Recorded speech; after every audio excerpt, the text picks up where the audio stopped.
Terminal Karyajaya, Palembang, bukan sekadar tempat naik turun penumpang, ia adalah arena tanpa aturan, di mana siapa yang paling berani dan kejam, dialah yang berkuasa. Di antara teriakan kenek, suara knalpot bas, dan bau solar yang menggantung di udara, ada satu nama yang membuat sopir dan pedagang kecil menggigit bibir ketakutan, Dargo, preman jalanan yang menjadikan terminal sebagai kandangnya.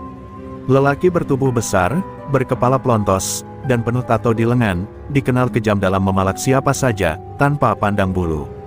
Sekali menolak, siap-siap digebuk di belakang pos parkir atau dikerjai anak buahnya. Hari itu langit Palembang mendung, pertanda hujan atau mungkin masalah besar yang akan datang. Sebuah bas malam dengan bodi hijau tua bertuliskan, Harapan Jaya Lintas Selatan, perlahan masuk ke jalur keberangkatan. Yang mengemudi bukan pria tua seperti biasa, melainkan sosok wanita muda, berambut dikuncir kuda, memakai jaket denim biru yang sudah lusuh. Ia adalah Ranti Aprilia, supir baru yang mengambil alih trayek lintas Lampung Palembang setelah ditinggal ayahnya yang pensiun akibat stroke.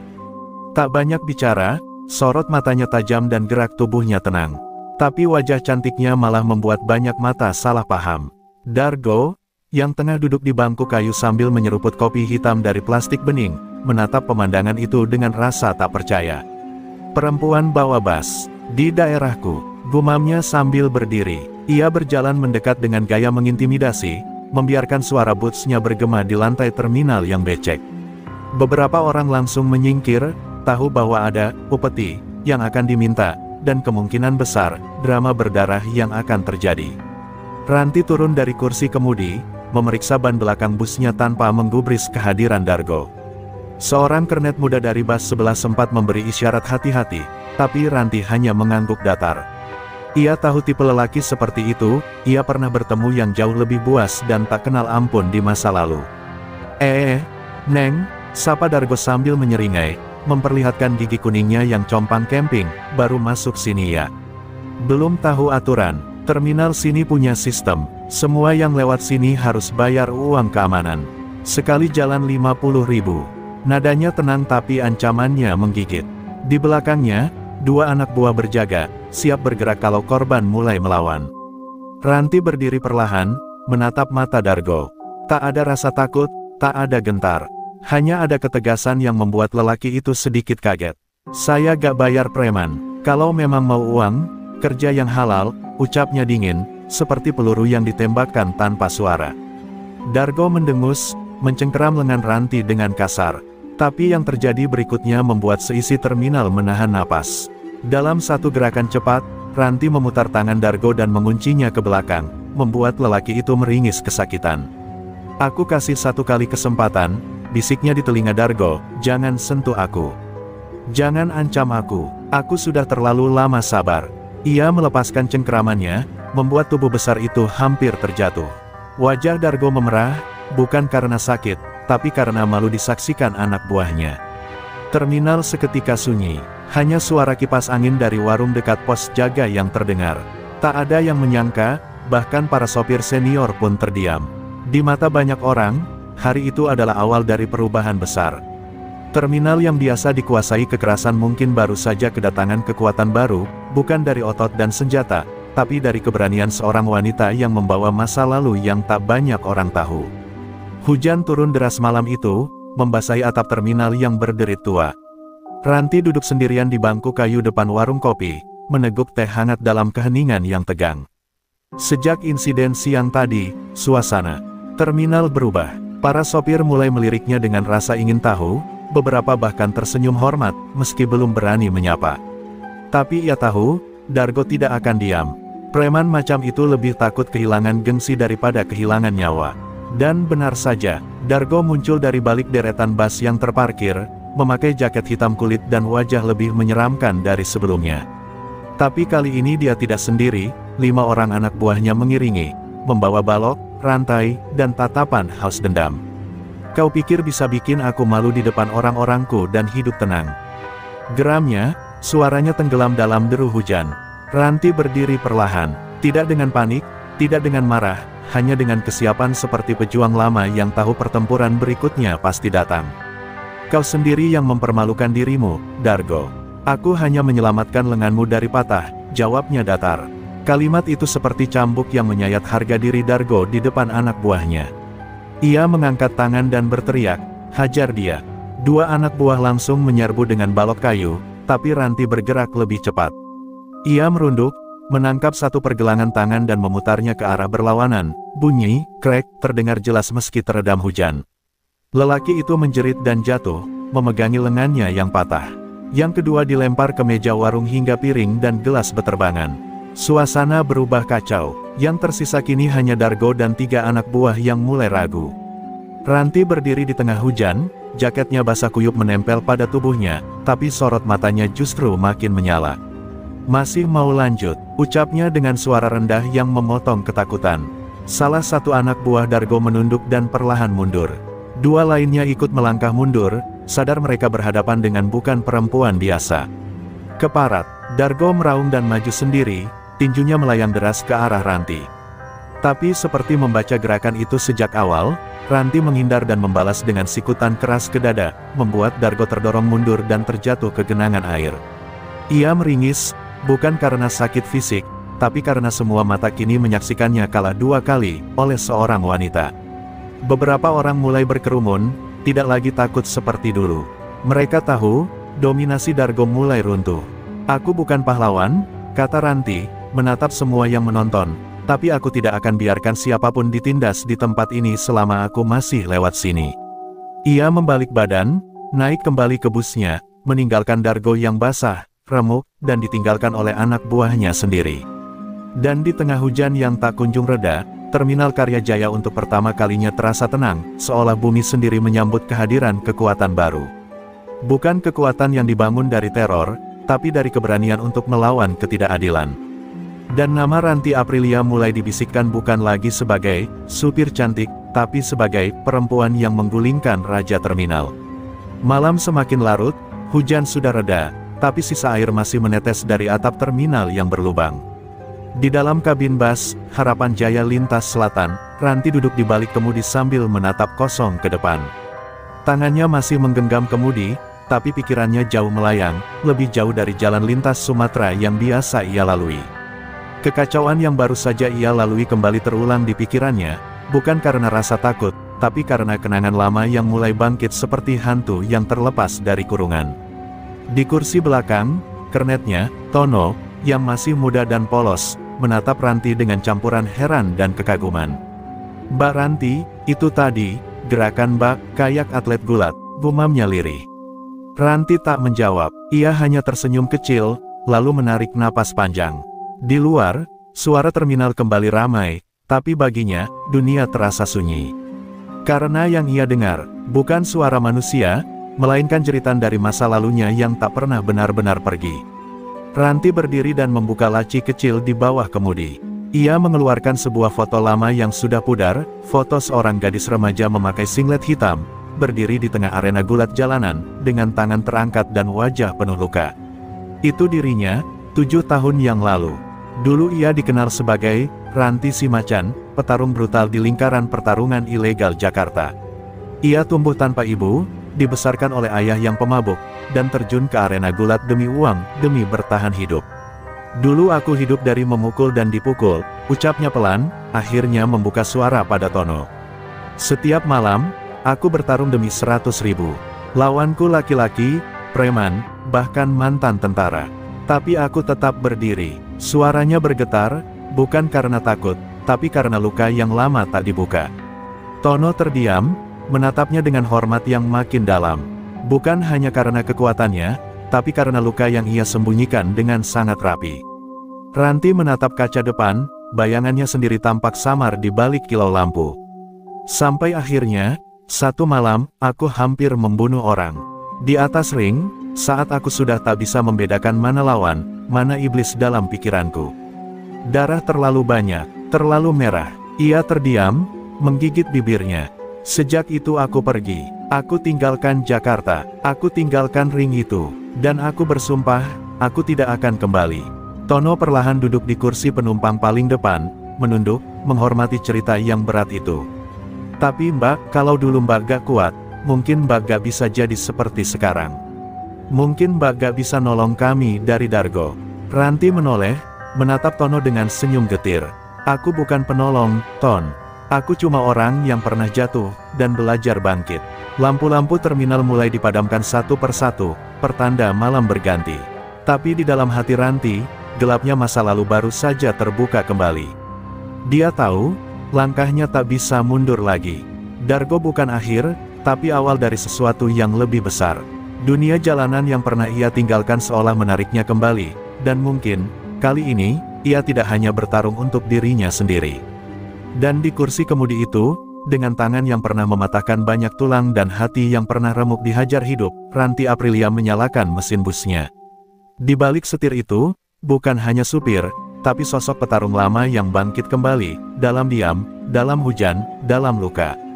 Di sebuah bar gelap pinggiran jalan radial, Palembang, Dargo duduk sendiri di sudut ruangan, ditemani botol arak oplosan dan sebatang rokok yang hampir habis. Wajahnya masih bengkak dan memar sejak pertarungan memalukan di terminal.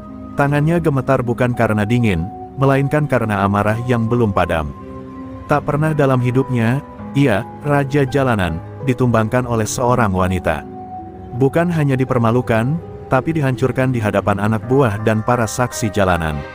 Itu bukan hanya kekalahan, itu penghinaan. Ia memukul meja keras-keras, membuat beberapa orang di bar menoleh. Ranti, perempuan sialan itu, desisnya dengan mata merah dan suara serak. Di sebelahnya, Sengkel, mantan petarung liar dan salah satu kawan lamanya dari arena bawah tanah, meneguk minuman tanpa bicara. Tapi dalam hatinya, ia tahu, Dargo sedang menuju jurang yang dalam. Luka di tubuh bisa sembuh, tapi luka harga diri lelaki seperti Dargo, itu butuh tumbal. Aku mau dia hancur, bukan cuma jatuh. Aku mau dia gak bisa nyetir bas lagi. Gak bisa jalan lagi, teriak Dargo tiba-tiba, membanting botol ke lantai hingga pecah. Suaranya menggema, dan semua orang diam. Beberapa orang di bar mengenal siapa Dargo, mereka tahu, jika dia sudah mengeluarkan kalimat itu, maka akan ada darah tumpah. Tapi mereka juga tahu, musuhnya bukan orang biasa. Sengkel menatap Dargo dengan tenang. Kau yakin dia hanya supir bas biasa, Dargo? Gerakannya, dia bukan pemula. Dargo mendengus, menyeka darah kering di hidungnya. Aku sudah cari tahu. Namanya Ranti Aprilia, dulu petarung jalanan di Jakarta. Legendaris. Julukannya, Macan Petarung. Matanya menyala, bukan karena takut, tapi karena semakin gila oleh dendam. Dan sekarang dia hanya supir bas. Lucu, kita lihat seberapa jauh legenda bisa bertahan di jalanan ini. Keesokan harinya, beberapa orang tak dikenal mulai muncul di sekitar terminal. Mereka bukan anak buah lama Dargo, tapi orang-orang yang terbiasa bekerja di balik bayangan. Mata-mata jalanan, pengendara motor ugal-ugalan, dan beberapa tukang parkir mulai mendekati Ranti, menawarkan bantuan yang sebenarnya jebakan. Tono mulai merasa ada yang aneh. Beberapa orang menatap mereka dengan senyum dingin, seolah menunggu waktu yang tepat untuk menjatuhkan. Ranti tahu dia sedang diawasi. Dia bisa merasakannya dari cara udara di terminal berubah. Tapi dia tetap tenang, karena bagi Ranti, ketenangan adalah senjata utama. Ia sudah terlalu sering berada dalam medan pertempuran yang hanya bisa dimenangkan oleh mereka yang tahu kapan harus diam, dan kapan harus meledak. Dalam diamnya, ia mulai menyusun kembali refleks-refleks lamanya, dalam tidur, dalam latihan ringan, dan dalam cara ia membaca setiap langkah orang di sekitarnya. Tapi Dargo bukan satu-satunya masalah. Bisik-bisik mulai terdengar dari para sopir lain, ada yang mulai iri, ada yang takut, dan ada yang tergoda untuk berpihak pada kekuatan lama. Kemenangan Ranti memang menginspirasi banyak orang, tapi juga mengusik kenyamanan yang selama ini mereka bangun dari kompromi dengan para preman. Tidak semua suka pada perubahan, dan tidak semua orang ingin terminal ini benar-benar bebas. Di tengah tekanan dan ancaman yang makin nyata, Ranti hanya menatap ke kejauhan saat matahari mulai tenggelam di balik deretan bas. Dalam hatinya, dia tahu, jalanan ini sedang menguji keteguhannya. Dargo mungkin kalah sekali, tapi ego lelaki yang terluka bisa menjelma lebih kejam dari binatang. Dan harga dari setiap kemenangan, selalu dibayar mahal oleh orang-orang yang berani melawan. Keesokan harinya, Mentari Palembang belum sepenuhnya terbit ketika kabar tentang seorang supir wanita yang menjatuhkan Dargo menyebar lebih cepat dari asap knalpot bas yang berseliweran. Dari warung kopi terminal hingga pos-pos jaga jalan lintas, nama Ranti Aprilia menjadi bahan bisik-bisik yang sulit dibendung. Para sopir yang semula bungkam, kini mulai bicara. Ada rasa bangga, ada harapan, dan ada pula rasa takut. Mereka tak percaya bahwa seorang perempuan bisa menggulingkan penguasa terminal yang selama ini mereka takuti dalam diam. Di terminal-terminal kecil sepanjang jalur Palembang lintas timur, obrolan serupa menggema. "Kau dengar belum? Preman Dargo dibikin nyungsep sama supir cewek dari Lampung." Kalimat itu keluar dari mulut seorang kernet tua sambil tertawa kecil, seolah menyaksikan keadilan datang dalam wujud yang tak terduga. Tapi di balik senyum itu, ada kekhawatiran. Mereka tahu, Dargo bukan tipe orang yang menyerah. Bila kalah, ia akan kembali. Dan jika kembali, ia pasti membawa badai. Sementara itu, di warung kopi dekat terminal, seorang sopir senior bernama Pak Johan, yang sudah puluhan tahun melintasi Sumatera, duduk termenung sambil menatap ke arah bas Ranti yang sedang parkir. "Aku ingat dulu, ada satu perempuan di Jakarta. Ganasnya minta ampun. Orang-orang panggil dia, macan petarung," gumamnya. Seorang pedagang rokok yang duduk di sebelahnya melirik cepat. "Kau pikir itu dia?" Pak Johan hanya mengangguk pelan, seperti membenarkan tanpa kata. Ranti yang sedang membersihkan kaca spion busnya merasakan mata-mata itu, tatapan yang kini bukan hanya penasaran, tapi juga penuh hormat. Tapi ia tak terbuai. Di balik sorot tajamnya, ia tahu rasa hormat dari dunia jalanan datang cepat, dan bisa hilang lebih cepat lagi. Ia hanya membalas sapaan seperlunya, tetap menjaga jarak. Dunia ini tidak pernah ramah untuk orang yang terlalu terbuka. Di sisi lain terminal, Tono mulai ikut-ikutan jadi pusat perhatian. Beberapa kernet muda mendekatinya, mengajukan pertanyaan dengan setengah serius dan setengah bercanda. "Ton, beneran si Mbak Ranti dulu mantan petarung? Jurusnya kayak film." Tono tersenyum canggung. "Gak tahu pastinya, tapi yang jelas, dia bukan supir biasa." Ucapan itu langsung menyulut gelombang spekulasi di antara para pekerja jalanan. Ranti menjadi teka-teki, dan teka-teki adalah bahan bakar cerita-cerita besar di dunia bawah. Namun kabar itu tak hanya berhenti di terminal. Beberapa preman dari luar kota, bahkan dari jalur Pelaju dan Prabu Mulih, mulai mendengar nama Ranti.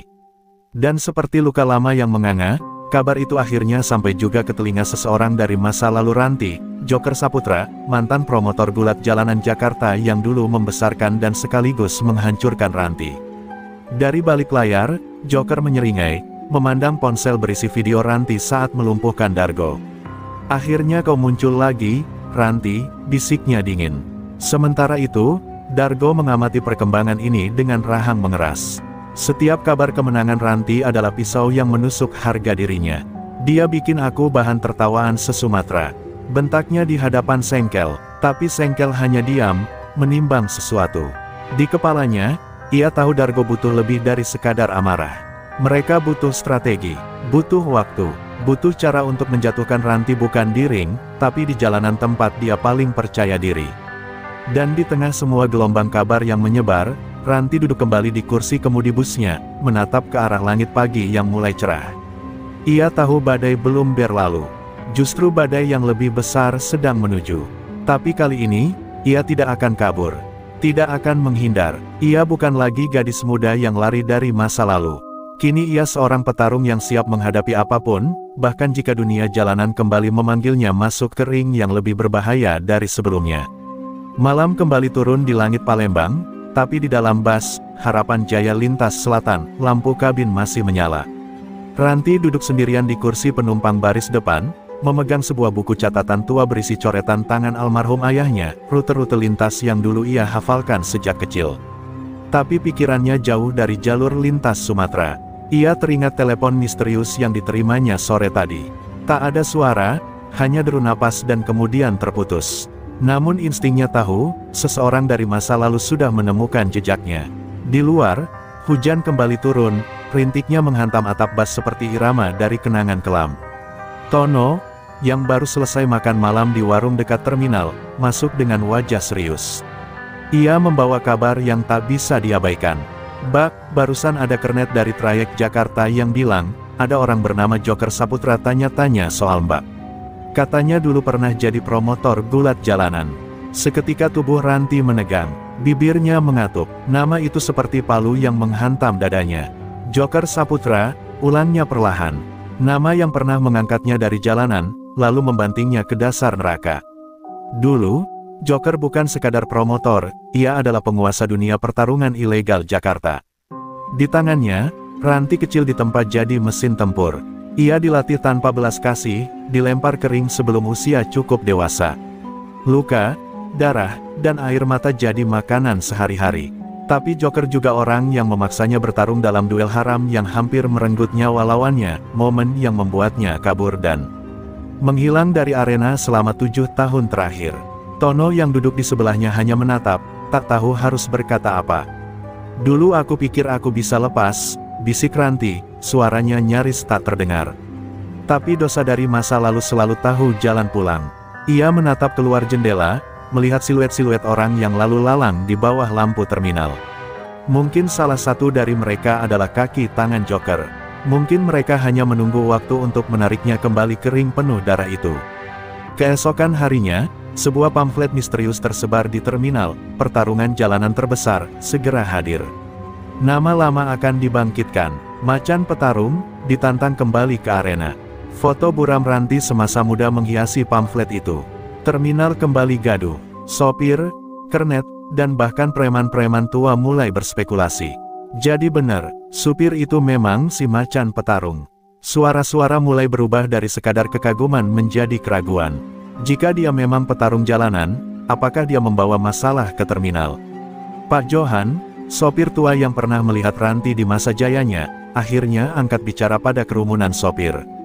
Dia memang dulu petarung, tapi dia bukan penjahat. Dia cuma korban. Kalimat itu menggantung di udara, menamparkan banyak mulut yang sebelumnya lancang bicara. Tapi kabar sudah terlanjur menyebar. Dan seperti racun, kabar buruk selalu lebih cepat menyusup dibandingkan kebenaran. Di dalam busnya yang kini terasa seperti penjara berjalan, Ranti duduk termenung. Tangannya mengusap luka lama di bahunya, bekas sabetan rantai saat pertarungan ilegal terakhirnya dulu. Luka itu belum sepenuhnya sembuh, meski waktu telah berlalu. Dan kini, dunia bawah tanah kembali memanggilnya. Ia tahu, jika Joker muncul, maka pertarungan bukan lagi pilihan. Itu takdir yang harus dihadapi. Terminal Karya Jaya belum sepenuhnya bangun saat sebuah mobil hitam berpelat Jakarta berhenti pelan di depan warung tua dekat pos keamanan. Dua pria berbadan besar turun, mengenakan jaket kulit gelap dan kacamata hitam meski matahari belum tinggi. Tanpa banyak bicara, mereka berjalan lurus ke arah bus Harapan Jaya Lintas Selatan yang sedang terparkir. Di dalamnya, Ranti tengah membersihkan dashboard, seperti biasa, mencoba menjalani hari seperti supir pada umumnya. Tapi hari itu tidak akan berjalan biasa. Pintu bus diketuk 3 kali. Kuat, dalam irama yang sangat familiar. Ranti langsung tahu itu bukan tangan sopir, bukan pula kernet. Itu ketukan dari masa lalunya. Ia membuka pintu pelan, dan kedua pria itu naik, duduk dengan santai seolah ini kendaraan milik mereka. "Kami utusan Joker," ucap salah satu dari mereka, sambil menyodorkan sebuah amplop tebal berisi uang. 50 juta di depan. 500 juta kalau kau naik ring dan bertarung di Palembang Arena akhir bulan ini. Ranti menatap amplop itu. Satu sisi dalam dirinya, bagian terdalam dan tergelap, masih ingat rasa lapar, dingin, dan tubuh berdarah yang dulu bertahan hidup dari amplop-amplop semacam itu. Tapi sisi lainnya, sisi yang selama 7 tahun ini ia bangun dengan susah payah, menggeliat gelisah. "Aku bukan petarung lagi," jawabnya pelan. "Katakan pada Joker, aku sudah mati di ring itu." Namun pria itu tertawa kecil. Sayangnya, penonton bilang sebaliknya. Mereka mau lihat kau mati, atau menang lagi. Setelah mereka pergi, Ranti menatap amplop uang yang ditinggalkan di kursi. Tubuhnya gemetar, bukan karena takut, tapi karena racun masa lalu yang perlahan kembali merasuki pikirannya. Ia teringat malam ketika ia terakhir berdiri di ring, tubuhnya dipenuhi luka, lawannya koma, dan penonton bersorak seolah menyaksikan gladiator terakhir. Itu bukan kemenangan, itu pembantaian. Sejak malam itu, ia bersumpah tak akan menyentuh arena lagi. Namun, dunia tak peduli pada sumpah orang-orang kecil. Pamflet, desas-desus, hingga ancaman mulai menghampiri penumpang-penumpangnya. Salah satu penumpang lansia mengaku pernah diikuti motor misterius. Roti hangat yang biasa diberikan pedagang kecil dekat terminal tiba-tiba dihentikan. Bahkan anak-anak kecil penjajah air mineral mulai menghindar.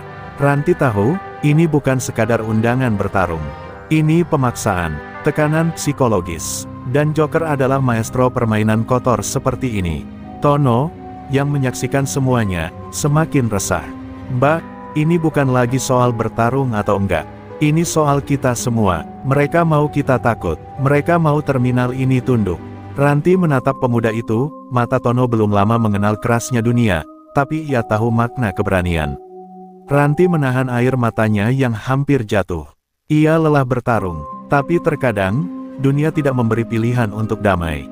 Di malam yang sepi, Ranti kembali mengenakan sarung tangan kulit hitam yang dulu ia simpan di bawah tempat tidur Bas.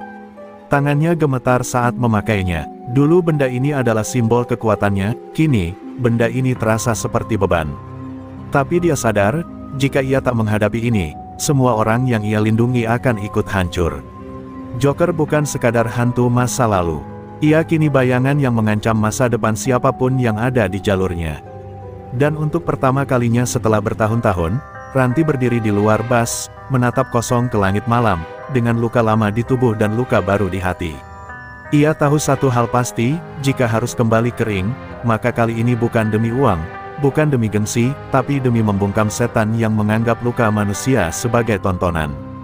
Suasana terminal Karya Jaya berubah mencekam sejak kabar tentang pertarungan jalanan tersebar luas.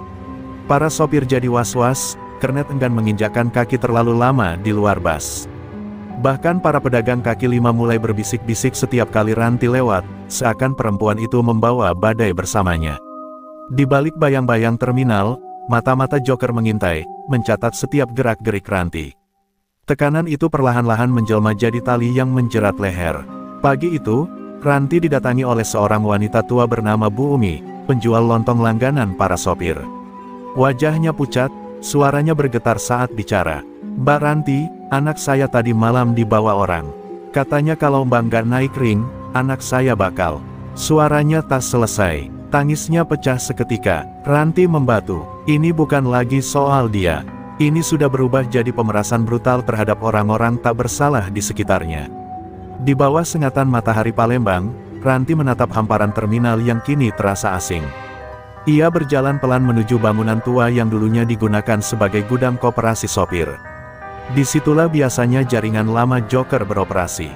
Tapi hari itu, di dalam bangunan itu, hanya ada satu orang yang menunggu, Bayu, mantan pegulat jalanan yang dulu jadi rival sekaligus korban amukan Ranti di masa silam. Luka di pelipisnya belum hilang, walau sudah 7 tahun berlalu. "Aku ditugaskan jadi lawanmu nanti," kata Bayu, tanpa senyum. "Tapi sebelum itu, aku cuma mau bilang satu hal, aku enggak dendam. Kita sama-sama korban Joker. Tapi kalau kau gak mau bertarung, mereka bakal pilih orang lain buat dilukai. Mungkin anak kecil, mungkin orang tua." Kata-kata Bayu seperti cambuk yang menyayat.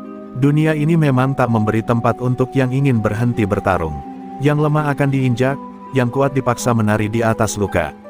Malamnya, Ranti duduk di kursi depan busnya, memandangi catatan kecil yang ia tulis seminggu lalu, rencana rute, persiapan logistik, daftar barang dagangan penumpang.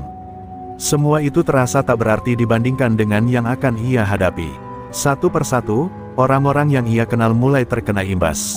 Bahkan Tono, yang mencoba melindunginya, dipukul oleh orang tak dikenal. Saat sedang membeli bensin cadangan, pesan jelas, lawan kami, atau semuanya akan hancur. Keesokan harinya, selembar surat kontrak muncul di bawah wiper kaca Bas Ranti. Ditulis tangan, namun cap darah di sudutnya membuat bulu kuduk meremang. "Tanda tangani dan kami akan bebaskan semuanya. Tolak, dan kami buat kota ini berlutut." Di bawahnya, ada foto Bu Umi, Tono, dan 2 penumpang tetap yang biasa duduk di kursi belakang Bas. Joker tahu kelemahannya, dan tak segan menginjaknya. Dengan tangan gemetar, Ranti duduk di dalam Bas. Matanya menatap kosong ke langit-langit kabin. Pilihan itu kini hanya 2, kembali ke ring dan mempertaruhkan hidupnya, atau tetap diam dan membiarkan ketakutan menghancurkan semuanya. Namun di tengah kehancuran batin itu, perlahan sesuatu tumbuh dalam dirinya, api yang dulu padam, mulai menyala kembali. Jika ini adalah arena yang harus dia hadapi untuk membebaskan semuanya, maka ia tak akan mundur. Kalau Joker ingin lihat darah, gumamnya sambil mencengkeram sarung tangan tuanya, maka dia akan lihat darahnya sendiri. Senyap malam menjadi saksi saat seorang mantan petarung akhirnya mengambil keputusan. Ia tidak lagi bertarung untuk uang. Kali ini, ia akan bertarung untuk harga diri, keadilan, dan orang-orang yang telah ia anggap sebagai keluarganya. Hanya dalam waktu seminggu, sebuah lapangan kosong di pinggiran Sungai Musi berubah menjadi arena pertarungan bawah tanah terbesar yang pernah diselenggarakan di Palembang. Di tengah-tengahnya, sebuah ring besi berdiri kokoh, dikelilingi pagar seng dan kursi-kursi reyot yang akan dipenuhi penonton haus darah. Nama-nama lawas mulai muncul dari bayang-bayang, Brengmos, Rahmat Tulang Baja, hingga seorang wanita muda yang disebut-sebut sebagai anak didik Joker dari Bandung. Pertarungan ini bukan sekadar duel. Ini adalah pertunjukan balas dendam, kekuasaan, dan pertaruhan nyawa. Ranti berdiri di balik tirai ring yang belum terbuka. Di tubuhnya, luka lama seakan berdetak kembali. Napasnya pelan, matanya memejam. Bayangan-bayangan masa lalu muncul satu persatu, suara sorak-sorai, suara tulang patah, darah, dan air mata. Tapi kali ini, ia tidak akan menjadi alat. Ia datang bukan sebagai Ranti si pembantai, nama yang dulu diagungkan. Ia datang sebagai penjaga orang-orang yang telah disandera oleh ketakutan. Tono, meski wajahnya masih bengkak, datang menyelinap ke belakang panggung bersama dua orang kernet muda. "Kami di sini, Mbak," bisiknya. "Apapun yang terjadi nanti malam, kami enggak akan biarkan kau sendirian." Mata Ranti berkaca-kaca, ia menggenggam tangan mereka sejenak, lalu mengenakan sarung tangan tuanya. Kali ini, bukan demi sorotan, tapi demi diamnya malam yang telah mereka rebut dari ketakutan. Ketika pengeras suara tua menggaungkan nama Ranti, para penonton berdiri. Mereka tak percaya wanita itu kembali. Sorak-sorai terdengar brutal, liar, seperti zaman dahulu. Tapi Ranti tetap melangkah perlahan. Sepatu bot tuanya menghantam tanah keras ring, seirama dengan degup jantungnya. Lawannya malam itu, Rahmat Tulang Baja. Seorang pria tinggi besar, bertubuh seperti batu karang, yang dulu pernah menyebut Ranti, hanya perempuan yang kebetulan beruntung. Pertarungan dimulai tanpa aba-aba. Rahmat langsung melancarkan pukulan beruntun, ingin mengakhiri segalanya dalam satu babak. Tapi Ranti bergerak lincah, lebih tenang dari sebelumnya. Ia membaca setiap gerakan, setiap napas Rahmat, dan dengan satu pukulan ke arah rahang, membuat pria raksasa itu terhuyung. Penonton terdiam sejenak, lalu meledak dalam sorakan gila. Malam itu, Palembang kembali menyaksikan legenda yang bangkit. Namun bukan hanya sorak-sorai yang bergema. Dari kejauhan, Joker memperhatikan dari atas menara kecil yang dibangun khusus untuknya. Wajahnya datar, tapi matanya tajam. Ia tahu, Ranti bukan lagi bidak. Ia kini ancaman. "Kirimkan lawan selanjutnya," bisiknya pada ajudannya. "Kita lihat seberapa jauh dia bisa bertahan sebelum jiwanya patah." Ranti duduk sejenak di sudut ring. Napasnya berat, tapi matanya tetap menyala. Ia belum selesai. Pertarungan pertama hanyalah pembuka. Ia tahu Joker akan mengirim lebih banyak. Tapi di hati kecilnya, ia sudah siap. Jika harus berdarah, ia akan berdarah. Jika harus kalah, ia akan kalah sebagai manusia bebas, bukan budak dari sistem busuk yang menjual kekerasan demi uang. Dan malam itu, ketika namanya kembali disebut untuk duel kedua, ia berdiri dengan tubuh penuh keringat dan darah, tapi kepala tegak. Dunia boleh memanggilnya apapun, pegulat, pembantai, sopir, atau preman. Tapi mulai malam itu, dunia juga harus tahu satu hal, Ranti tak lagi lari. Langit Palembang malam itu seperti ikut bersedih. Awan hitam menggulung di atas ring, angin bertiup dingin, dan aroma tanah basah seolah mengisyaratkan bahwa sesuatu yang kelam sedang menanti. Ranti berdiri kembali di tengah ring, tubuhnya belum pulih dari luka pertarungan melawan Rahmat Tulang Baja. Namun sorot matanya masih membara. Ia siap, atau setidaknya, ia ingin percaya bahwa dirinya masih sanggup. Sorak-sorai penonton memecah ketika nama lawan kedua disebut. Dan inilah, wanita yang dulu dikhianati oleh Ranti di ring Jakarta, Indri Macan Kelor. Ranti membeku, nama itu bagai palu menghantam dadanya. Indri bukan sekadar rival lama. Ia adalah sahabat dekat, saudari seperguruan, sekaligus korban masa lalu Ranti ketika dirinya memilih kekuasaan dan popularitas ketimbang persahabatan. Indri melangkah ke ring dengan langkah pasti. Wajahnya dihiasi luka lama yang belum benar-benar sembuh, baik secara fisik maupun batin. Rambutnya yang dulu panjang kini dipotong pendek, matanya dingin, dan tubuhnya penuh tato.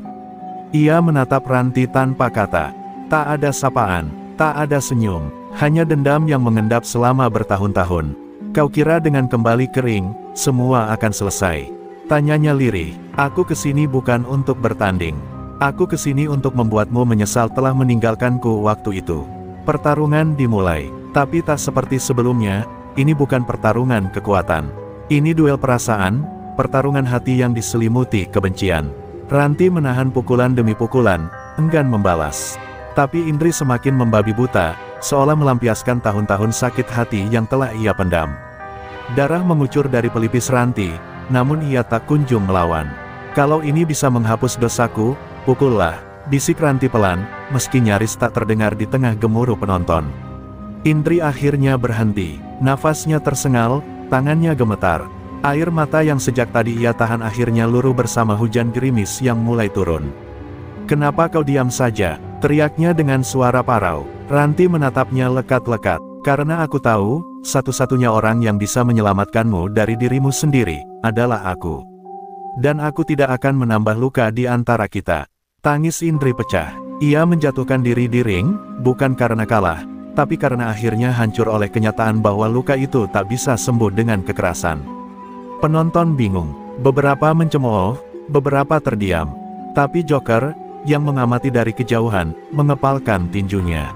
Rencana mematahkan semangat Ranti gagal. Malah sebaliknya, malam itu Ranti justru menyatukan kembali pecahan masa lalunya.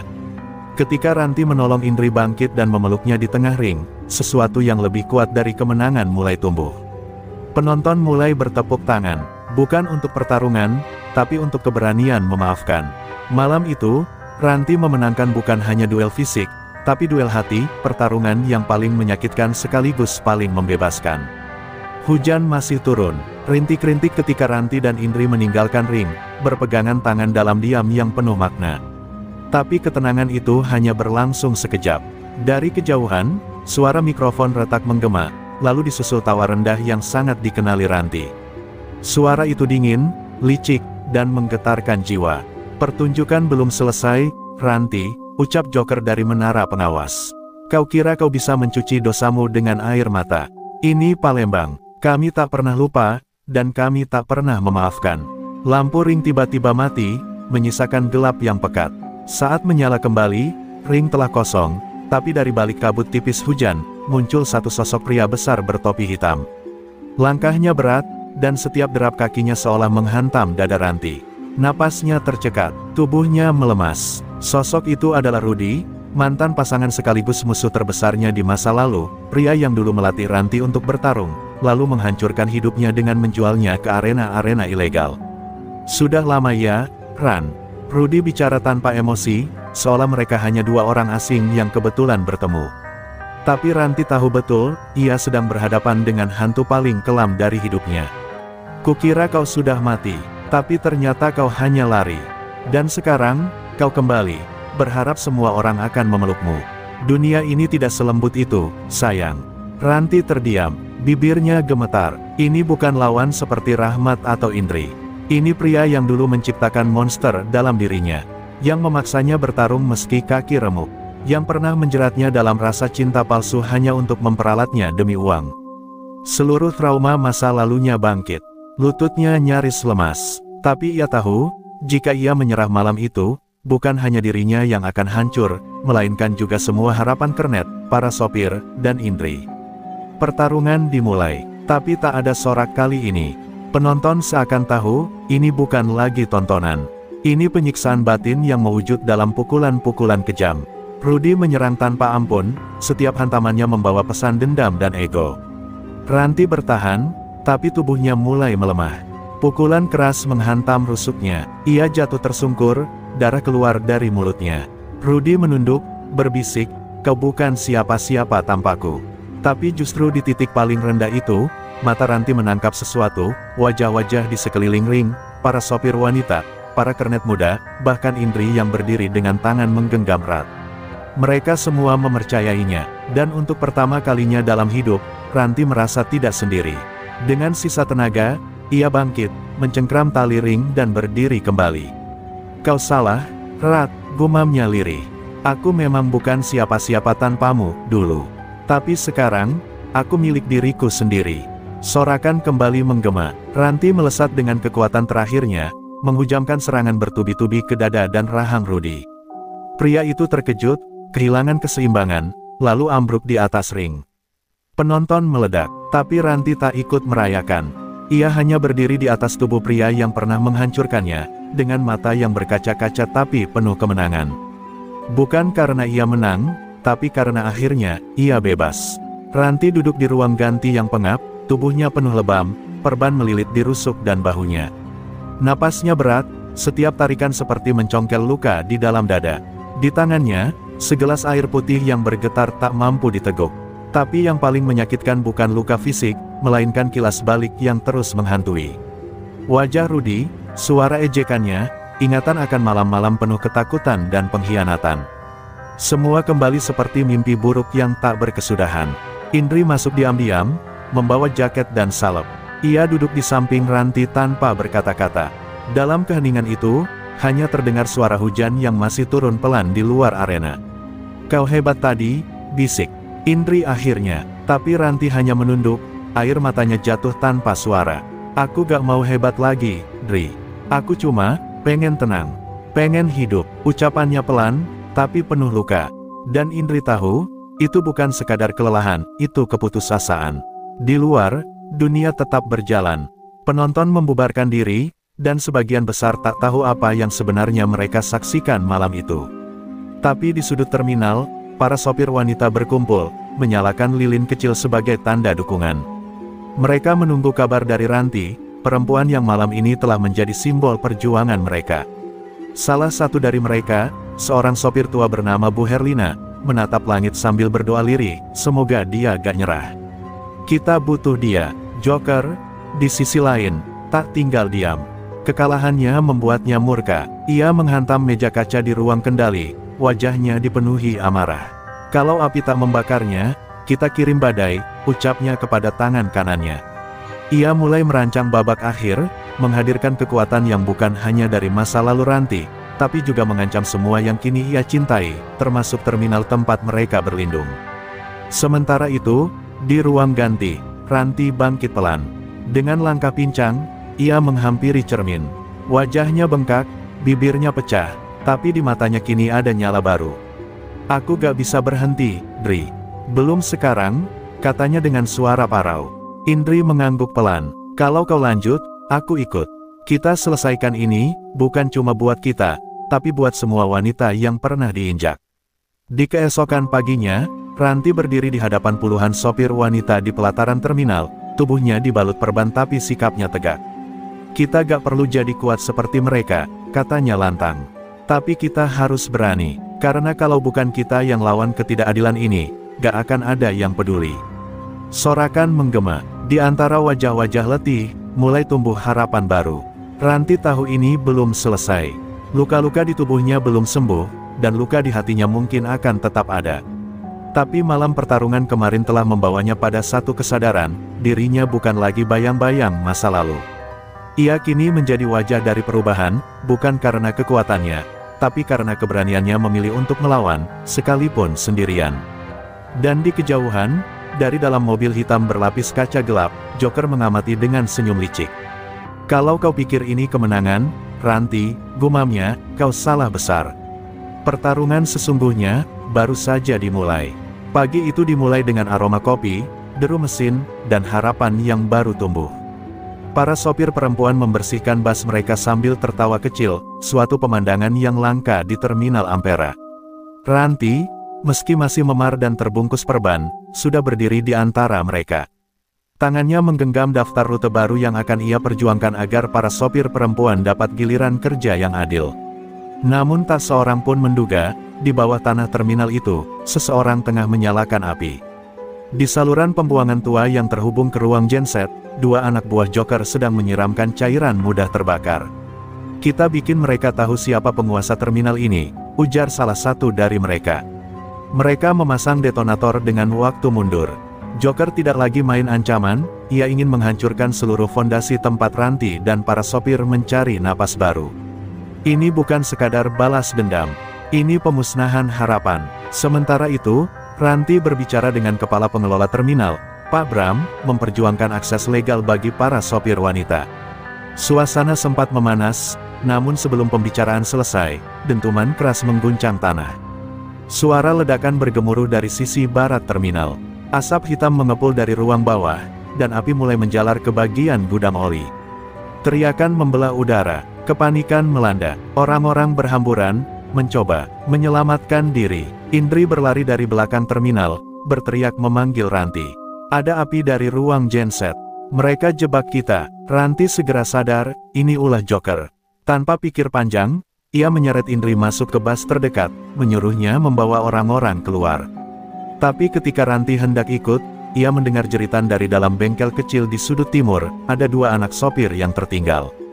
Tanpa ragu, ia berlari kembali masuk ke dalam asap pekat. Di dalam, udara semakin sesak. Ranti menutup hidungnya dengan kaos, merayap menembus api dan puing. Ia menemukan kedua anak itu bersembunyi di bawah bangku, menangis ketakutan. "Ayo, ikut Kak Ranti," ujarnya lembut meski napasnya mulai berat. Dengan satu tangan menggandeng, ia membawa mereka keluar, melewati rintangan api dan nyaris robohnya tiang besi. Ketika ia berhasil keluar dan menyerahkan anak-anak itu pada Indri, tubuhnya limbung. Kakinya goyah, tapi ia masih berdiri. Pemadam kebakaran tiba, namun kerusakan sudah terjadi. Separuh gudang dan bengkel hangus, beberapa bus rusak parah. Tapi tak ada korban jiwa, berkat keberanian Ranti dan para sopir yang saling bantu. Malamnya, Ranti duduk di atap bus yang gosong, menatap langit yang menghitam oleh asap. Di tangannya, luka baru mulai mengering, tapi batinnya kembali berdarah. Joker telah menyatakan perang secara terang-terangan. Indri naik ke atap, duduk di sampingnya. "Kita gak bisa cuma nunggu diserang, Ran," katanya pelan. "Besok kita serang balik, bukan pakai api, tapi dengan cara kita." Ranti mengangguk perlahan. "Aku tahu kemana kita harus mulai," gumamnya. "Kita bongkar semua jalur gelap Joker. Kita buka aib dia ke publik. Dan kalau perlu, aku naik ring lagi. Tapi kali ini, untuk mengakhiri semuanya." Malam itu, untuk pertama kalinya, Ranti menuliskan nama-nama lawan dalam buku kecilnya. Tapi bukan untuk dendam, melainkan untuk keadilan. Dan saat lilin-lilin dinyalakan lagi oleh para sopir di pinggir terminal, semua sadar, perlawanan belum berakhir. Justru baru dimulai. Pagi hari setelah kebakaran, suasana terminal Ampera berubah muram. Asap masih menggantung tipis, meninggalkan bau plastik terbakar dan oli gosong yang menusuk hidung. Para sopir perempuan masih sibuk membersihkan puing-puing, tetapi kini wajah mereka tampak berbeda, bukan takut, melainkan marah. Mereka tak mau lagi menjadi korban. Dan di tengah reruntuhan itu, Ranti dan Indri merancang sesuatu yang lebih besar dari sekadar balas dendam, pembongkaran sistem gelap yang sudah lama mengakar di terminal. Di sebuah warung kecil tak jauh dari terminal, Ranti bertemu dengan Yamin, mantan bendahara koperasi sopir yang dulu dibekukan oleh jaringan Joker. Yamin kini hidup dalam pelarian karena mengetahui alur uang haram hasil pemalakan yang mengalir ke tangan-tangan kotor di balik terminal. Dengan suara pelan dan tangan gemetar, Yamin membuka laptop tuanya dan memperlihatkan data transaksi, rekaman suara, dan dokumen transfer yang melibatkan Joker dan beberapa pejabat terminal. "Ini, darah dari keringat kita, Mbak," katanya lirih. Indri merekam semua percakapan dan menyalin dokumen ke flash disk. "Kita butuh waktu, tapi ini cukup untuk mengguncang mereka," ujarnya. Ranti mengangguk, matanya menajam. "Kalau kita pukul dari dua sisi, bukti dan aksi, mereka tak bisa kabur. Tapi kita harus hati-hati. Mereka bisa mencium pergerakan kita kapan saja."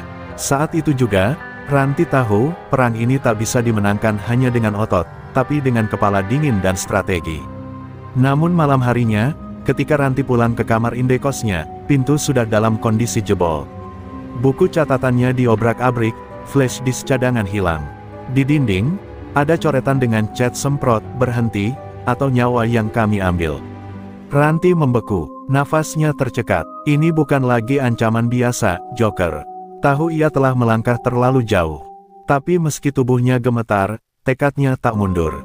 Ia meraih ponsel dan menghubungi seseorang yang sudah lama tak ia temui.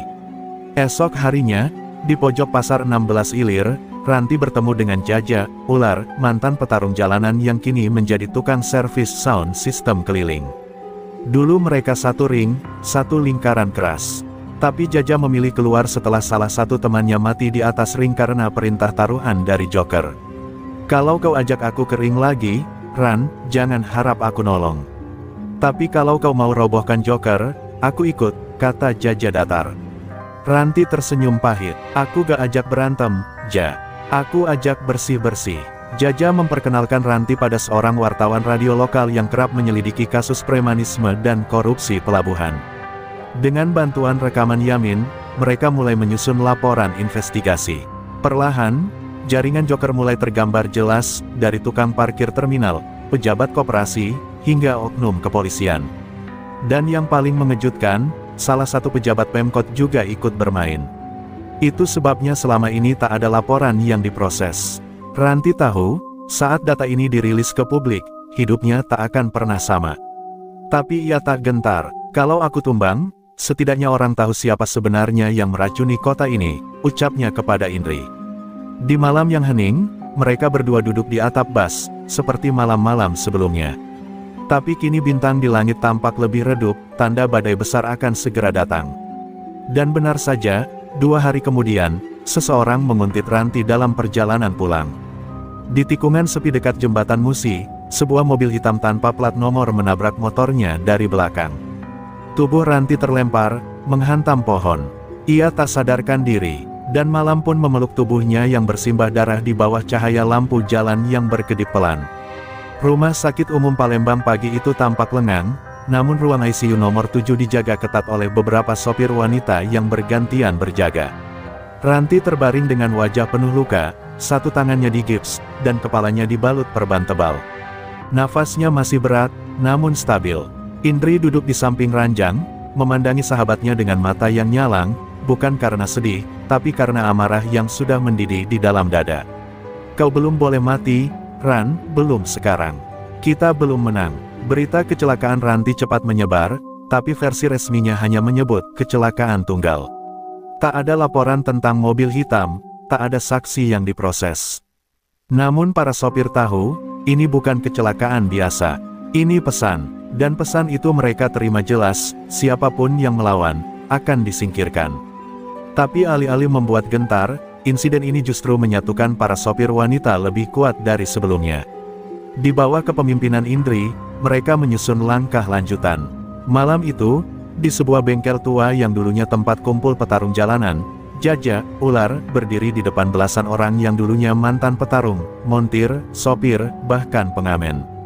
Ini bukan lagi soal Ranti. Ini tentang kita semua yang udah terlalu lama tunduk, katanya. Indri kemudian maju, menunjukkan foto-foto dan data yang Ranti titipkan ke cloud drive milik almarhum ayahnya. Semua bukti masih utuh. Kalau mereka pikir Ranti bisa dihentikan dengan mematahkan tulangnya, mereka keliru. Yang bangkit lebih dari satu. Salah satu yang hadir malam itu adalah Leli, supir bas akap yang pernah dipalak hingga tak bisa kirim uang untuk anaknya. Ia berdiri dan berkata lantang, selama ini kita takut, karena merasa sendiri. Tapi malam ini, kita buktikan, kita banyak. Suara tepuk tangan bergemuruh di bengkel itu. Rencana mereka jelas, hari Sabtu nanti, saat terminal paling ramai, mereka akan melakukan unjuk rasa besar-besaran, membawa bukti ke media lokal, dan menuntut pembekuan semua pejabat yang terlibat. Namun rencana itu tak berjalan semulus yang mereka kira. 2 malam menjelang aksi, rumah Indri dilempari molotov. Untung api cepat dipadamkan, tapi pesan jelas, mereka diawasi.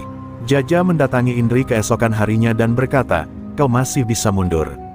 Kami bisa teruskan. Tapi Indri menatap Jaja dengan mata yang penuh bara, kalau aku mundur, artinya Ranti terbaring sia-sia. Kita mulai ini bersama, kita harus selesaikan. Sementara itu, Ranti akhirnya siuman.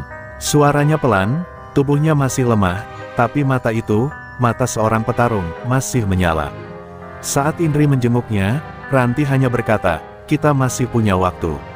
Hancurkan mereka. Kalimat pendek itu seolah menjadi restu, dan juga semangat terakhir yang dibutuhkan Indri untuk menyalakan kobaran perlawanan. Hari Sabtu pun tiba, ratusan orang memenuhi terminal Ampera. Sopir bas, pedagang kecil, bahkan tukang becak datang mengenakan pita merah di lengan, simbol perlawanan. Di tengah kerumunan, Indri naik ke atas atap bus dan membacakan bukti kejahatan yang mereka temukan. Beberapa wartawan lokal sudah siaga dengan kamera.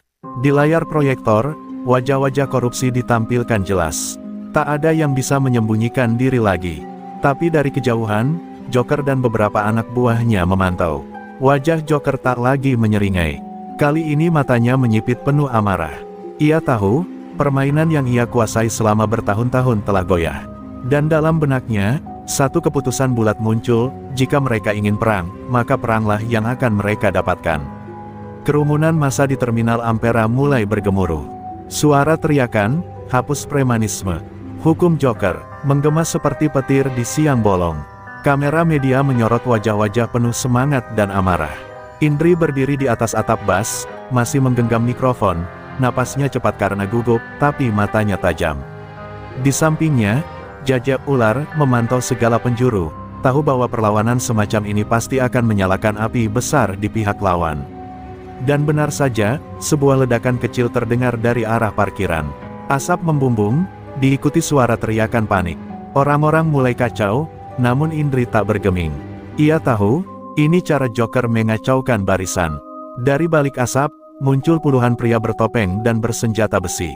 Mereka adalah anak-anak buah Joker, mantan narapidana dan petarung jalanan yang disewa dengan uang gelap. Mereka menyerbu kerumunan, memukul tanpa pandang bulu. Jaja langsung melompat turun dari bus, menyambut salah satu penyerang dengan pukulan keras ke pelipis. Pertarungan pecah. Tidak ada polisi yang turun tangan. Semua yang datang hari itu harus bertahan dengan tangan sendiri. Indri tetap berdiri di atas bus, namun sebuah batu nyaris mengenai kepalanya. Ia menunduk, berusaha tetap menyampaikan pesan terakhir, tapi suara tertelannya oleh keributan di bawah. Di tengah kekacauan, sebuah teriakan memecah kerumunan. RAANTI. Semua orang menoleh.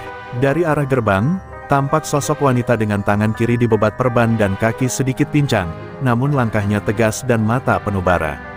Ranti datang, menembus asap dan debu, disusul beberapa sopir wanita yang loyal padanya. Tanpa banyak bicara, ia melayangkan tendangan keras ke salah satu preman yang hendak menyerang Indri. Kehadiran Ranti membangkitkan semangat. Para sopir wanita berbalik arah, kini tak hanya bertahan, tapi menyerang. Mereka ingat siapa Ranti dulu, mantan pegulat jalanan yang pernah memenangi pertarungan tanpa aturan. Sekarang dia kembali, bukan untuk nama, tapi untuk keadilan. Tangannya bergerak lincah, mematahkan satu persatu lawan. Meskipun tubuhnya belum sepenuhnya pulih, tapi semangatnya membara-membakar ketakutan siapapun yang melihat. Di balik sebuah kontainer, Joker menyaksikan semuanya. Wajahnya merah padam. Ia mencabut belati dari balik jaket kulitnya dan bersiap maju sendiri. Baginya, ini sudah bukan soal bisnis. Ini soal harga diri. Ia melangkah menuju tengah keributan, mencari Ranti dengan mata liar. Tapi sebelum ia bisa sampai, sebuah peluit keras dibunyikan dari menara pengawas terminal. Tiba-tiba, sepasukan polisi bersenjata lengkap muncul dari arah belakang terminal. Suara tembakan peringatan dilepaskan ke udara.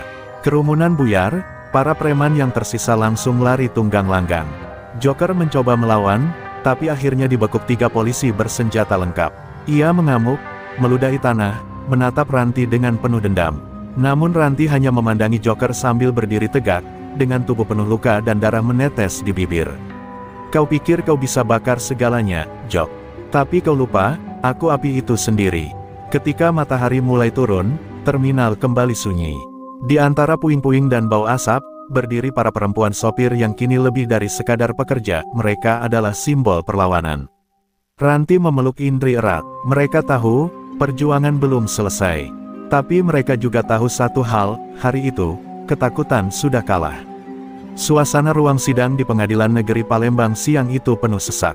Wartawan, aktivis, para sopir lintas Sumatera, dan warga biasa berdesakan ingin menyaksikan akhir dari kisah yang selama ini hanya mereka dengar dari layar ponsel dan suara dari corong toa terminal.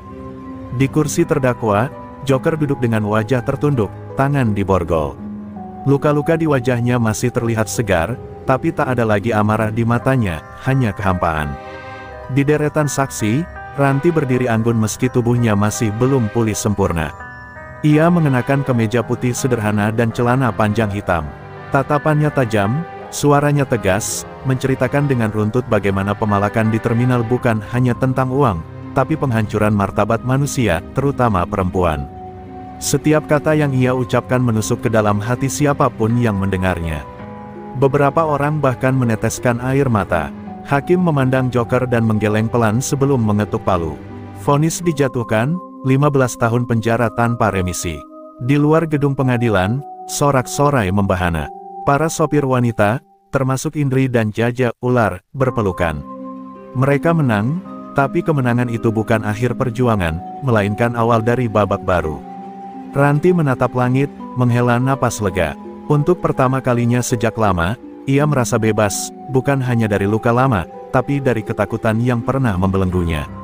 Beberapa bulan kemudian, sebuah bas biru putih dengan tulisan, "Satu bas menuju keadilan," terparkir di tengah lapangan terbuka. Bas itu bukan sembarang kendaraan. Ia menjadi simbol perjuangan, bergerak dari kota ke kota, mengedukasi sopir-sopir tentang hak mereka, tentang keberanian, tentang bagaimana suara kecil bisa mengguncang sistem yang korup. Ranti menjadi narasumber utama, bersama Indri dan beberapa mantan pegulat wanita lainnya. Mereka berbicara dengan kekuatan yang datang dari pengalaman nyata. Di satu kota kecil, seorang ibu sopir dengan 2 anak mendekati Ranti dan memeluknya erat. "Terima kasih, Kak," katanya sambil menahan tangis. "Karena cerita kakak, aku berani lapor waktu di Palak minggu lalu." Ranti menahan air matanya, menepuk bahu wanita itu, lalu memandang ke arah bas yang kini dipenuhi tawa anak-anak. Ia tahu, inilah arti kemenangan sesungguhnya. Jaja, yang kini menjadi pelatih bela diri untuk para sopir, membuka kelas gratis di terminal-terminal besar. Ia masih kasar dan keras bicara, tapi semua tahu hatinya lembut. "Kalau lu bisa bawa setir, lu juga bisa bawa tangan ke muka preman," katanya dalam salah satu sesi latihan, yang langsung disambut tawa dan tepuk tangan. Tak ada lagi ketakutan diam-diam di balik kemudi. Para wanita sopir kini punya suara, dan suara itu semakin keras. Namun Ranti tahu, masih banyak joker lain di luar sana.